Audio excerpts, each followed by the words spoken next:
Bismillahirrahmanirrahim. Assalamualaikum warahmatullahi wabarakatuh. Alhamdulillahirabbil alamin. Wassalatu wassalamu ala asyrofil anbiya'i wal mursalin sayyidina wa maulana Muhammadin wa ala alihi wa sahbihi ajmain. Amma ba'du. Ibu Indah Supriyatni selaku Kepala SD Negeri Kupang 4 yang saya hormati, Bapak Ibu Guru, beserta staf yang saya hormati, marilah pertama-tama kita panjatkan puja dan puji syukur kehadirat Allah Subhanahu wa taala, Tuhan Yang Maha Esa, karena sampai siang hari ini kita masih diberikan kenikmatan, diberikan kesehatan sehingga kita dapat berkumpul pada acara di siang hari ini. Yang pertama saya ucapkan terima kasih kepada Bapak Ibu Guru atas meluangkan waktunya, yang mana ini merupakan tugas daripada saya kemarin mengikuti kegiatan PKK. Namun sebelumnya, marilah sebelum kita mulai kegiatan pada siang hari ini, marilah kita berdoa menurut agama dan kepercayaan kita masing-masing. Berdoa mulai. Doa selesai. Atau mungkin kalau kayaknya tekan iki ora buka PPG tadi aman. Selamat siang Bapak Ibu Guru. Ya agak semangat dulu ya. Selamat siang Bapak Ibu Guru. Siang. Oke. Salam olahraga. Salam. Karena memang belum pernah nggak pernah salam olahraga ya. Biasanya selamat pagi. Kalau salam olahraga berarti jawabnya jaya gitu ya. Salam olahraga. Jaya. Ya, sekali lagi salam olahraga. Jaya. Baik, terima kasih. Mungkin langsung saja Bapak Ibu Guru, di sini saya ada tugas ini terkait dengan modul 3 tentang komunitas belajar yang pembelajarannya berbasis dengan proyek. Ada beberapa referensi mungkin dari teman-teman, itu ada yang ambil senam, ada yang ambil kebugaran, ada yang ambil SEM ya. Di sini saya mengambil program latihan kebugaran jasmani, itu khususnya kelincahan ya, pada peserta didik kelas 5 di SD Negeri Kupang 4 Ambarawa. Mungkin Bapak Ibu Guru perlu sedikit merefresh, mungkin kalau yang sudah tahu ya alhamdulillah, teman rata-rata biasanya Bapak Ibu Guru kelas kebugaran jasmani itu apa, mungkin belum begitu familiar nih. Di sini kebugaran jasmani merupakan kondisi tubuh yang menunjukkan kemampuan seseorang untuk melakukan aktivitas fisik secara efektif dan efisien tanpa mengalami kelelahan yang berlebihan. Jadi pada intinya untuk melakukan aktivitas tubuh tidak mudah lelah. Itu berarti kita memiliki tubuh yang bugar. Ya. Kalau sehat itu sudah pasti bugar ya. Kalau kebalikannya ya, kalau bugar itu pasti sehat, kalau sehat belum pasti bugar. Ya.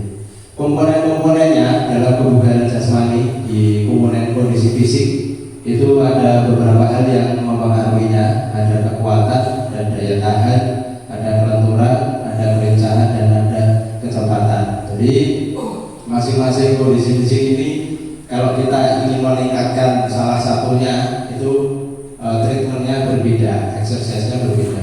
Jadi harus disesuaikan. Ada beberapa faktor. Kemudian yang berikutnya, di sini saya mengambil kelincahan. Untuk kelincahan atau agility itu kemampuan tubuh untuk berpindah posisi atau merubah arah dengan cepat dan tepat tanpa kehilangan keseimbangan.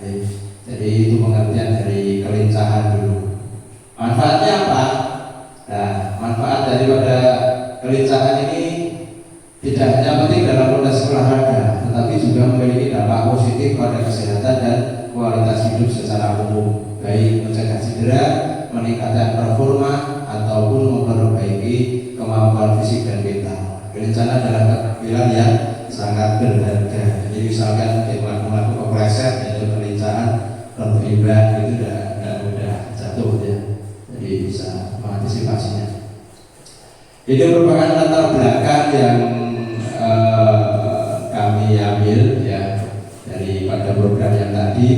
Itu yang pertama adalah keterbatasan keterampilan kelincahan. Itu merupakan hasil evaluasi dan data pencapaian menunjukkan bahwa peserta didik kelas 5 mengalami kesulitan dalam aktivitas yang memerlukan kelincahan tinggi, terutama yang perempuan. Kita bisa melihat untuk kelas 5 masih ada yang hitungannya kurang lincah ya, kontrak gitu. Kemudian adanya kurangnya latihan khusus dalam kurikulum pendidikan jasmani, tidak memberikan latihan khusus yang terfokus pada pengembangan kelincahan. Ya memang karena untuk mengajar itu berbeda dengan melatih ya. Jadi kalau untuk pembelajaran keseharian dalam PJOK itu masih didominasi untuk permainan-permainan, terutama pada jenjang SD itu masih gerak dasar, jadi lebih ke permainan, belum ada untuk latihan yang khusus secara spesifik. Kemudian yang berikutnya yang latar belakangnya adalah pemanfaatan gerak yang baik untuk kehidupan sehari-hari. Jadi dengan kelincahan yang baik, tubuh lebih stabil seperti yang sudah disampaikan sebelumnya. Jadi latihan kelincahan dapat mendukung peningkatan kemampuan fisik secara keseluruhan. Mungkin yang berikutnya ini tujuan proyek. Jadi proyek di sini bertujuan diharapkan dapat menyusun rencana latihan yang struktur dengan fokus peningkatan kelincahan melalui bentuknya bisa lari zigzag dan lari bolak-balik. Ada beberapa model, nanti bisa disesuaikan dengan kemampuan dan minat daripada siswa. Kemudian yang berikutnya menerapkan profil pelajar Pancasila yang utamanya ada disiplin dalam melaksanakan tugas nantinya serta jujur dalam pelaksanaannya, sehingga dalam pelaksanaannya dapat belajar berjalan secara efektif dan efisien. Karena nanti anak diharapkan bisa mengisi jurnal latihan secara mandiri.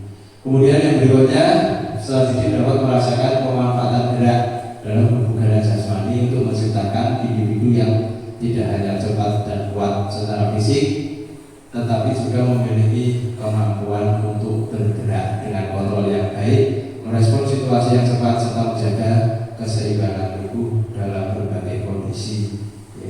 Ini adalah tujuan utama dari proyek yang akan dibuat. Kemudian capaian langkah-langkah dan hasil yang diharapkan untuk setiap tujuan. Jadi yang pertama tadi menyusun rencana secara terstruktur. Itu langkahnya adalah rencana latihan yang jelas dan struktur untuk meningkatkan kelincahan peserta didik dengan fokus pada lari dan zigzag. Dan ini membuat program latihannya yang dimaksud di sini. Kemudian hasilnya itu bisa membuat target ataupun rencana program latihan yang sesuai dengan kebutuhan peserta didik. Soalnya masing-masing peserta didik mempunyai kemampuan yang berbeda. Tidak bisa kalau misalkan untuk kelas 5 itu Alvin kok disamakan dengan misalkan Yusuf kelas 5 itu tentunya tidak bisa. Jadi memang kemampuan individu mempengaruhi di sini. Kemudian yang berikutnya menerapkan profil pelajar Pancasila, ya, membuat dan mengisi jurnal latihan, kemudian pelaksanaan program sesuai dengan panduan dan rencana yang sudah dibuat. Serta hasil yang diharapkan itu peserta didik mampu latihan kelincahan secara konsisten sesuai jadwal yang telah dibuat dan menuliskannya secara jujur. Ya. Jadi hasil yang diharapkan. Untuk selanjutnya pemanfaatan gerak. Langkahnya melakukan evaluasi dan refleksi dari setiap program. Jadi diharapkan nanti setiap program itu ada refleksinya. Ini kurang apa, ini evaluasinya bagaimana.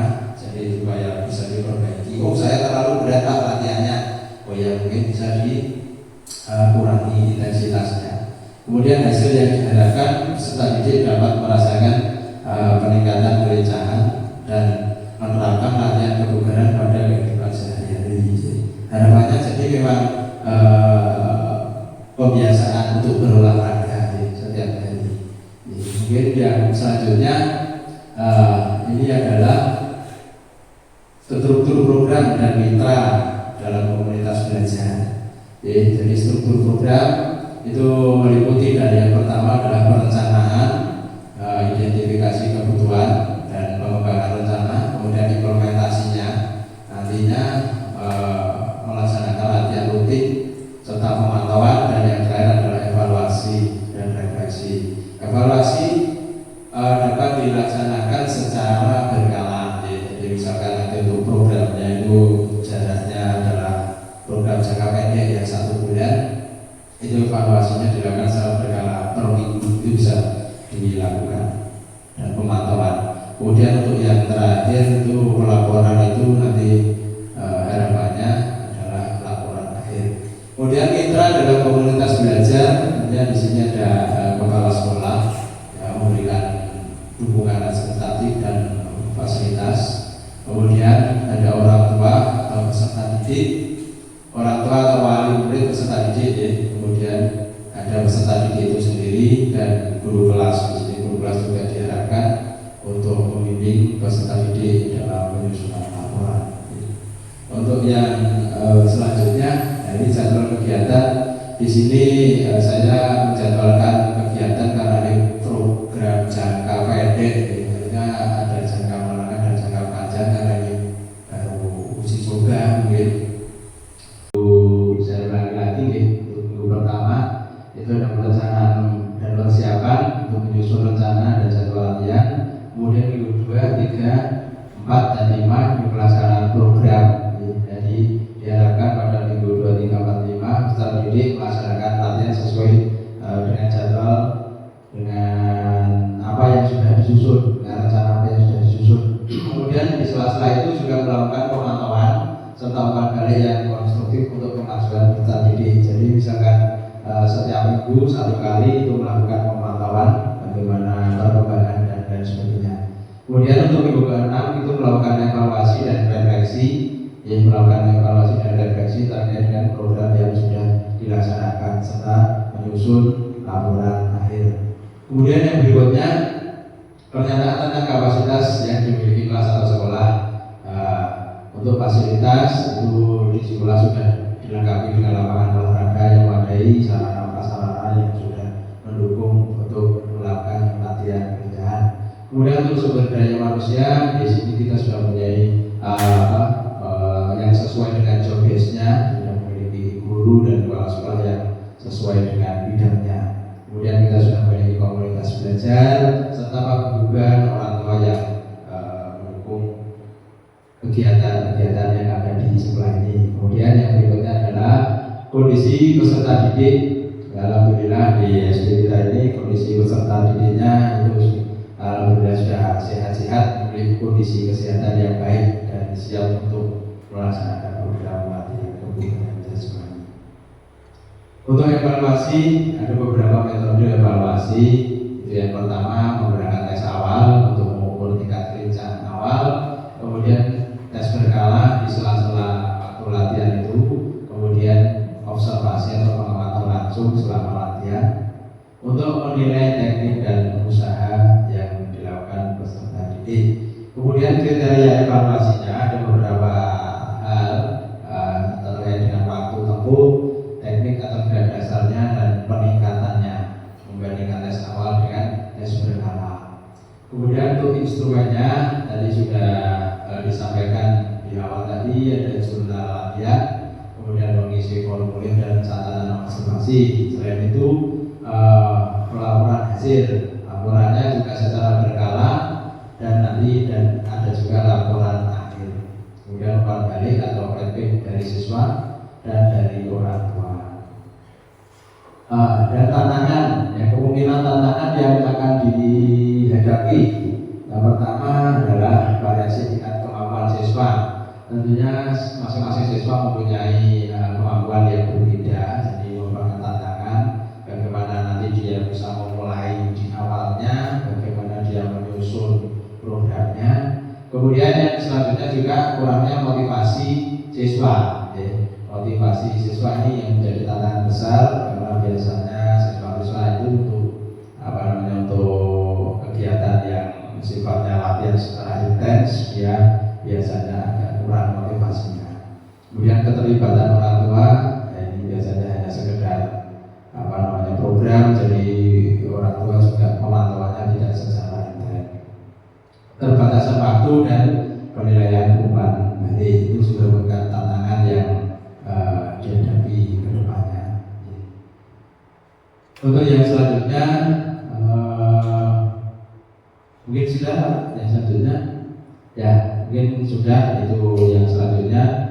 Terima kasih ya, terima kasih atas waktunya, terima kasih atas atensinya dari Bapak Ibu guru, teman-teman GSI Negeri Purwakarta. Mungkin itu yang dapat saya sampaikan. Mungkin kalau ada pertanyaan ataupun masukan ataupun masukan yang membangun, mohon saya persilakan.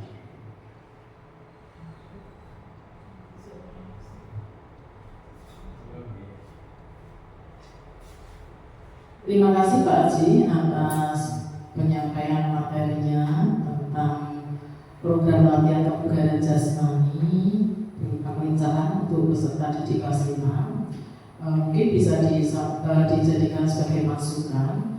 Tadi dijelaskan bahwa untuk melatih kebugaran secara intens itu di kalangan anak-anak ada sedikit tantangan.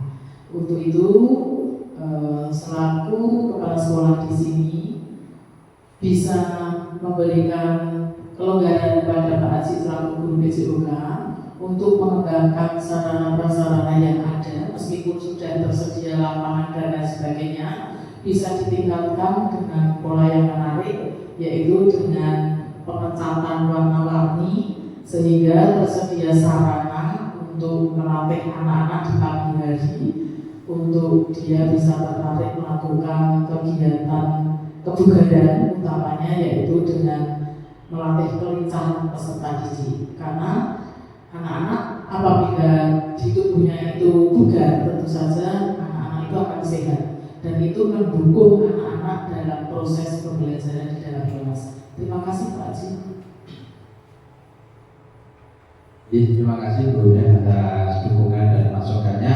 Jadi mungkin nanti ke depan kita bisa agendakan di bekerja sama dengan Pak Bendahara Ibu mungkin untuk program pengecatan tidak full lapangan tapi untuk beberapa hal agar anak-anak bisa lebih menarik dalam meningkatkan kebugaran, bisa dengan sudah ada dan lain sebagainya. Mungkin itu. Terima kasih atas masukan dan dukungannya. Mungkin ada lagi dari Bapak Ibu guru. Monggo Pak Haji. Terima kasih atas waktunya pada Pak Haji yang telah memberikan waktu kepada saya. Tadi sudah disebut bahwasanya setiap memiliki kekuatan yang berbeda. Nah, untuk peserta didik ada sesuai yang memiliki kelincahan atau kebugaran yang minim dan tidak bisa mengikuti perkembangan, tidak bisa sama dengan itu, bagaimana solusinya? Terima kasih.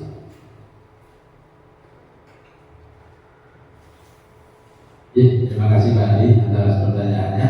Jadi memang itu merupakan salah satu tantangan ya, karena kemampuan kondisi fisik anak-anak itu satu dan nilainya berbeda. Jadi nanti untuk penyesuaian latihannya bisa menggunakan variasi yang lain dengan menyederhanakan atau tingkat kesulitannya yang lebih rendah. Mungkin tadi yang ditampilkan di sini hanya 2, nanti bisa ditambahkan lagi dengan lari sesuai berat ataupun yang lainnya. Mungkin itu Pak Adi. Nggak ada lagi dari Bapak Guru yang lain. Sudah, terima kasih. Kalau sudah, saya ucapkan terima kasih kepada Bapak Ibu guru yang sudah meluangkan waktunya, memberikan atensinya, memberikan semangat. Itu merupakan saya tidak bisa membalas apa-apa nih, terutama hanya dengan kata-kata terima kasih. Mungkin dalam penyampaiannya dari awal sampai akhir tadi, tentunya saya masih dapat beberapa kekurangan ya dari saya. Kemudian saya mohon maaf apabila ada kata-kata maupun perbuatan saya yang tidak mengenakan di hati Bapak sekian. Wabillahi taufiq wal hidayah.